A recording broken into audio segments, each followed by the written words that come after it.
দশবিধ নাম অপরাধ। ১. যে সমস্ত ভক্ত ভগবানের দিব্য নাম প্রচার করার জন্য নিজেদের সর্বতোভাবে উৎসর্গ করেছেন তাদের নিন্দা করা। ২. শিব, ব্রহ্মা আদি দেবতাদের নাম ভগবানের নামের সমান অথবা তা থেকে স্বতন্ত্র বলে মনে করা। ২ নং পয়েন্টের ব্যাখ্যা হচ্ছে, কখনো কখনো নাস্তিকেরা মনে করে যে যে কোনো দেবতাই পরমেশ্বর ভগবান শ্রী বিষ্ণুর সমপর্যায়ভুক্ত, কিন্তু যথার্থ ভক্ত জানেন যে সর্বশ্রেষ্ঠ দেবতারাও ভগবান বিষ্ণুর সমান অথবা তার থেকে স্বতন্ত্র হতে পারেন না। তাই কেউ যদি মনে করে যে দুর্গা দুর্গা অথবা কালী কালী উচ্চারণ করা হরে কৃষ্ণ মহামন্ত্র উচ্চারণের সমান, তাহলে সেটা মস্ত বড় অপরাধ। ৩. শ্রী গুরুদেবকে অবজ্ঞা করা। ৪. বৈদিক শাস্ত্র অথবা বৈদিক শাস্ত্রের অনুগামী শাস্ত্রের নিন্দা করা। ৫.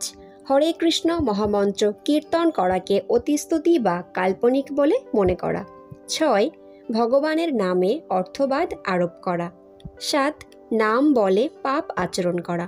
৭ নং পয়েন্টের ব্যাখ্যা হচ্ছে, ভগবানের নাম কীর্তন করার ফলে সব রকমের পাপ বিনষ্ট হয়, কিন্তু কেউ যেন মনে না করে যে সে পাপ করতে থাকবে এবং হরে কৃষ্ণ মহামন্ত্র কীর্তন করার ফলে সেই পাপ বিনষ্ট হয়ে যাবে। এই ধরনের বিপজ্জনক মনোভাব অত্যন্ত অপরাধজনক এবং এই মনোভাব থেকে মুক্ত হতে হবে। ৮.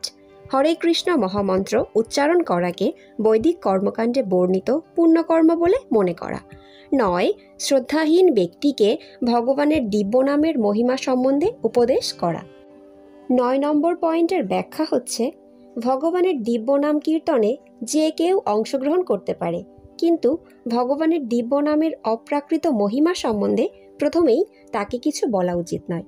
যে সমস্ত মানুষ অত্যন্ত পাপী তারা ভগবানের নামের অপ্রাকৃত মহিমা যথাযথভাবে উপলব্ধি করতে পারে না, তাই সে সম্বন্ধে তাদের কিছু না বলাই ভালো। ১০. ভগবানের নামের প্রতি পূর্ণ বিশ্বাস না থাকা এবং তার অগাধ মহিমা শ্রবণ করার পরও বিষয়াসক্তি বজায় রাখা। সুতরাং প্রতিটি বৈষ্ণব ভক্তেরই কর্তব্য হচ্ছে ঈপ্সিত সিদ্ধি লাভ করার জন্য এই সমস্ত অপরাধগুলি থেকে মুক্ত হওয়া। এবার জানব দশবিধ ধাম অপরাধ। ১. শিষ্যের নিকট শ্রীধামের মাহাত্ম্য প্রকাশকারী গুরুদেবকে অপমান বা অসম্মান প্রদর্শন করা। ২. শ্রীধামকে অস্থায়ী বলে মনে করা। ৩.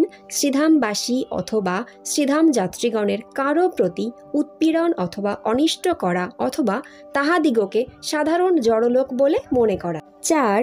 শ্রীধাম বাসকালে জড়কর্ম করা। ৫. বিগ্রহ ও অর্চন ও শ্রীনাম কীর্তনকালে অর্থ সংগ্রহ করা ও তৎদ্বারা ব্যবসা করা। ৬. শ্রীধামকে বাংলার মতো কোনো জড়দেশ বা রাজ্যের অন্তর্ভুক্ত বলে মনে করা। শ্রীধামকে কোনো দেবতার সহিত সম্বন্ধযুক্ত স্থানের সমান বলে মনে করা অথবা শ্রীধামের সীমা নিরূপণের চেষ্টা করা। ৭. শ্রীধাম বাসকালে পাপকর্ম করা। ৮. বৃন্দাবন ও নবদ্বীপের মধ্যে পার্থক্য নির্দেশ করা। ৯. শ্রীধামের মাহাত্ম্য প্রকাশকারী শাস্ত্রের নিন্দা করা। ১০. শ্রীধামের মাহাত্ম্যকে কল্পিত মনে করে অবিশ্বাস করা। এই দশবিধ নাম অপরাধ ও ধাম অপরাধ থেকে পরিত্রাণের উপায় হচ্ছে বেশি বেশি হরিনাম জপ করা। হরে কৃষ্ণ কৃষ্ণ কৃষ্ণ হরে হরে, হরে রাম রাম রাম হরে হরে।